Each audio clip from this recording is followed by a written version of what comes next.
Home Winemaking 101. This particular show is going to be on the secondary fermentation process, and what we're going to do is take the wine out of the primary fermenter and move it into a carboy, which is used for secondary and all other what we call rackings thereafter, that is transferring the wine from one carboy to another to leave behind sediment so that eventually your wine becomes clear. So let me get one of those carboys and start with that. As I mentioned to you in the first show, this is a 6.5 gallon glass jug, and you need to be careful with it. I have cement floors here, so I am definitely careful with it because I have in the past broken one, and you find glass for quite some time thereafter. You start off first of all by clearing with a clearing agent of some sort. This happens to be LD Carlson Easy Clean, which I buy at the wine supply store.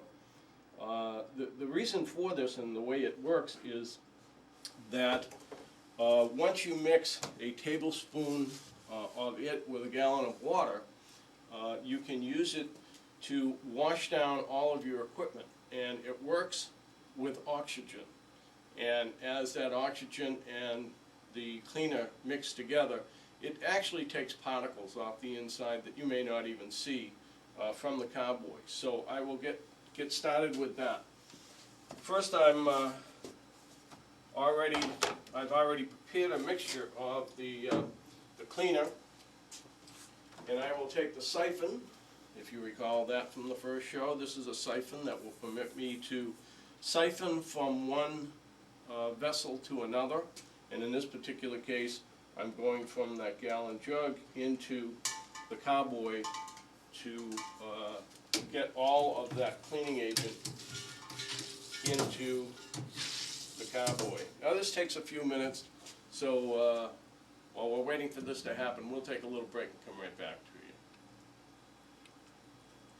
you. Okay, now that everything has been, all of the cleaner has been drained into the carboy, I'm going to remove the siphon, and we're going to have to clean the siphon as well. And as you can see, I'm not very worried about what gets on our floor down here because I wash the floor after every making anyway. So that cleaner is now in the carboy, and I will begin to agitate it around so that it covers all of the inside of the carboy. And the way I do that is simply rock it back and forth, and you can hear the air escaping from that new cleaning solution because, as I mentioned, it works based on the amount of oxygen that it gets mixed in with the cleaning agent, and eventually, after about 10 minutes of drying, we'll have removed most of the particles, if there are any, in the carboy. Keep in mind that if you happen to actually see in a carboy that you've used before wine stains from your last batch perhaps, you may want to take a brush, which I'll skip out of the picture for a minute. You may want to take a brush such as this, and this brush will actually go right into the carboy and allow you to brush the inside of the carboy to get those particles out, and then you would go through the cleaning process. So I will then dump the remaining cleaning solution in a tub that I have in the sink, and let the carboy drain for about 10 minutes according to the manufacturer's instructions. And so we set it up on a drainer such as that. You need to kind of be careful how that drainer is positioned so that you don't wind up with the carboy on the floor in multiple pieces. Then we will take a sponge, and as you can see here I have a number of different sponges, all different colors, for my benefit, so that I know which one I use with the cleaning agent, which ones I used with my sterilizing agents, and so on. In this particular case, we will clean the siphon on the outside. You may recall that we have already cleaned it on the inside because we siphoned the cleaning agent to begin with into the carboy. And then the idea is to get as much as the cleaning agent as you can out of the hose, because you don't want that to affect the flavor of your wine. And actually it's a pretty easy task by simply holding it up and letting it drain out for a few seconds. And then you're going to let it dry again for a 10-minute period. So we need to do a couple other things. In our secondary process, we also need our hydrometer, as I mentioned to you in the first show again. The hydrometer is going to show us how much sugar is still in our batch of wine. Obviously, as the yeast, as you saw in the first show, or in the second show, as the yeast consumes the sugar, it produces alcohol. And as a result of that, this measures less sugar as time goes on. And that's what you're trying to achieve. You're trying to increase the alcohol, reduce the sugars to a level that it's a drinkable wine. So I will also simply roll that around in the cleaning solution, because we will need that. We will also need the bung, which I talked about before, which basically stops up the carboy, and I will put that in there along with the airlock. There are multiple parts to the airlock. The main part, the cap that goes on once you fill it, and the cap that goes on top of that, and all of those need to go in and be cleaned. So while I'm cleaning this equipment, we'll take another little break and be back to you in about a minute. Back. So the next step is to sterilize the carboy and, again, all of your equipment, and you do that every single time you touch your wine with anything. And so I have stabilized, I have cleaned a couple of things while you were out, and one of them is a spoon, and in a minute I'll show you what we're going to do with that spoon. But the first step is to mix up a solution of potassium metabisulfite, which is the sulfite that you see listed on the wine, that the wine typically contains sulfite, and most wines do contain sulfite, although a very little level. Now, 3 tablespoons in a gallon of water. This lasts for a very long period of time, and you can store it. I will then use the sterilizing agent on my carboy, as I did with the cleaner, in the very same fashion. We will take the siphon, which again needs to be sterilized because it's a tool that we're going to have in contact with our wine. And I will do the very same function with it that I did with the cleaner.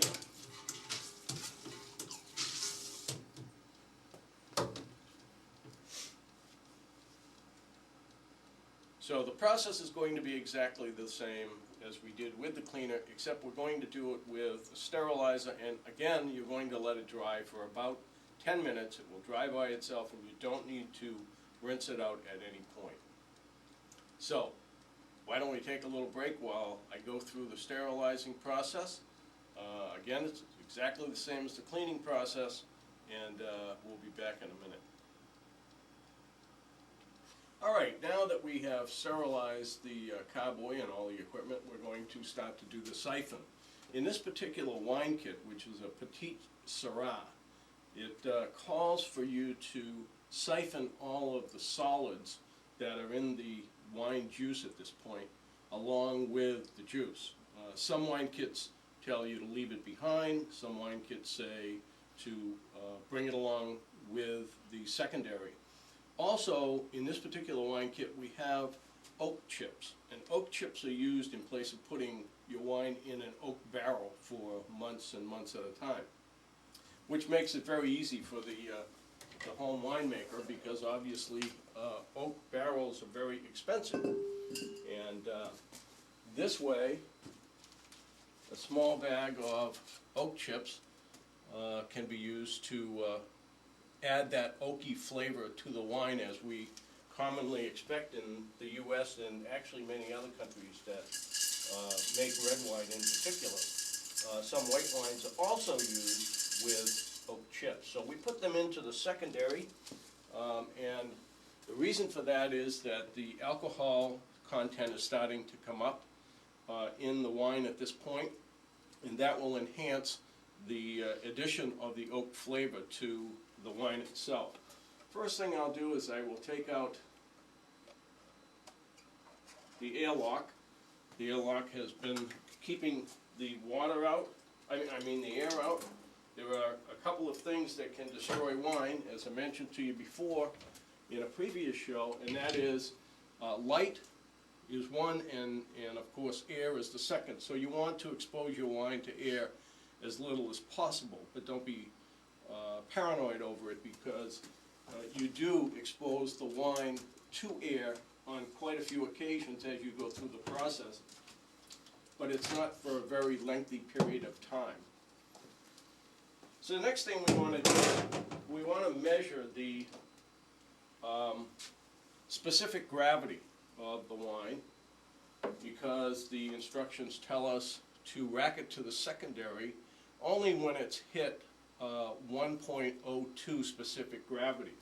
And in this particular case, 1.02 or below, and in this particular case it's 1.015 roughly. So it's at a perfect time to rack.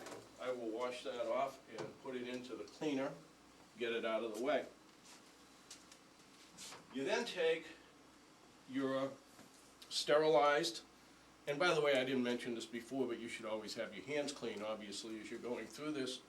And but don't worry too much about the potassium metabisulfite being completely dry, because you're bound to have some of that in your wine anyway, and you want some of that in your wine. You're going to put it in later anyway, so a little bit extra is not going to hurt anything. The spoon I talked about before, I'm going to stir up the bottom of this primary, just to make sure that we do get all those solids that are down the bottom. And not an awful lot, it doesn't take a lot to stir it up to where you need to get those solids off the bottom. And then you go through the siphon process, just as I did with the sterilizers. One of the important tools, which pretty cheap, is a block of wood, and that block of wood is so that you can prop up whatever it is that you're siphoning and lean all of the liquid forward in the container and get as much of that liquid out, the juice out. So I'll place this, now that I've siphoned a little bit out, I'll place this under the back of the primary, and as it gets down closer, we'll be able to get almost all of that wine juice out of there. And as you can see, if we look down at the carboy, it's siphoning into the carboy, and the oak chips are spinning around a little bit in there. And as time goes on, those will become somewhat saturated and actually sink to the bottom. And the alcohol that will continue to be generated by the yeast that is still active at this point will extract some of that flavor out of the wood chips.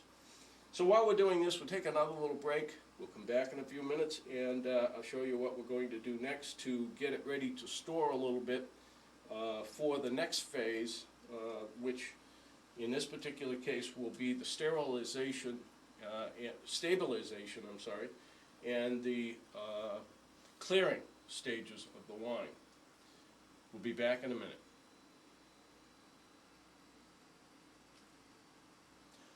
All right, now that we have siphoned all of the wine out of the primary into the carboy, we'll remove the siphon, and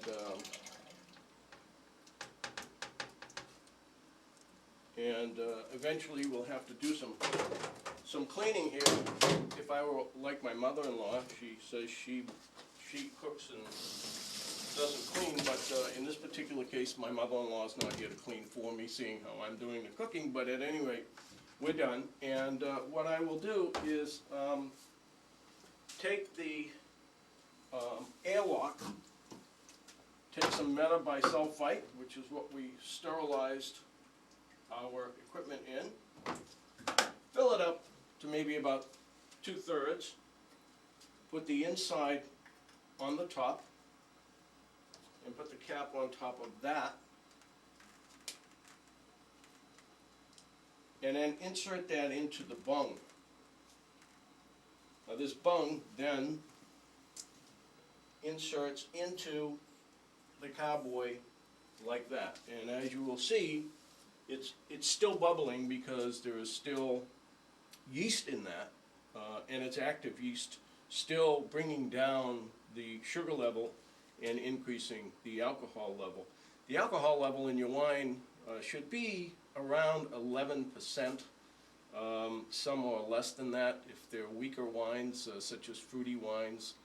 Some are a little bit more than that if they're very, very dry red wines. Now this is a Petite Syrah, as I mentioned to you. A couple of housekeeping things you want to be aware of. I keep everything on my computer as to what I have done, what day I did it, exactly what I did, and I also have a little tag that I will put with each one of either the primary or the secondary carboys, or any rackings thereafter, and I list on those the dates that I did the major steps. And this is important so that you know what year your wine actually is as time goes on.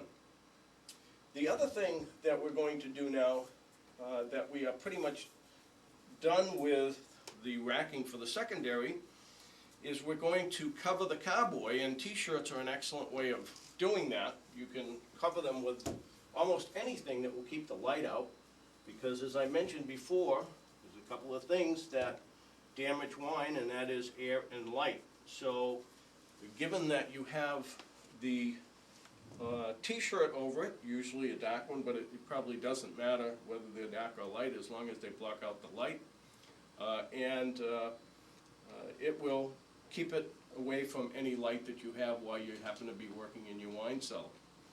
As you may see on the camera at this point, these are a number of wines that I have going currently in different stages. Some actually already through the secondary into the aging process, which we'll talk about later when we talk about the stabilization and clearing. But you can see that the wines that you're making here can be almost any kind of wine that you like to drink. Now once this happens to be a Petite Syrah. I have in this particular carboy down here Trebbiano, and a Pinot Grigio, and a White Zinfandel, and a Nebbiolo, and so on. There are kits for almost any kind of wine you like to drink. And once you have put this tag on there, you read your instructions for the next step in this particular kit, and that will be the stabilization and clearing, but it will tell you approximately how many days you should wait before you do that. The other thing that you should be cognizant of is the temperature of the wine room where you're making your wine. The temperature of your wine room in the beginning, in the primary stages, as I mentioned in the primary fermentation show, should be somewhere in the high 60s, mid 70s. My particular wine room is usually less than that, and as a result of that, it takes a bit longer to ferment. Having it much higher than that, having it in the 80s, for instance, could spoil your wine. It may still ferment, but you may not like the flavor. This particular carboy that I have, the 6.5 gallon carboy, holds approximately 31 regular bottles of wine. So when you completed this and you have racked it a number of times and cleared it and bottled it, you have 31, or 30 is what they say you have. I typically get 31 out of them, bottles of wine that you can put on your shelf for aging. It's been a real pleasure to be with you on this show, and I would ask you to come back for the next one when we go through the stabilization and clearing phase. Thanks for watching.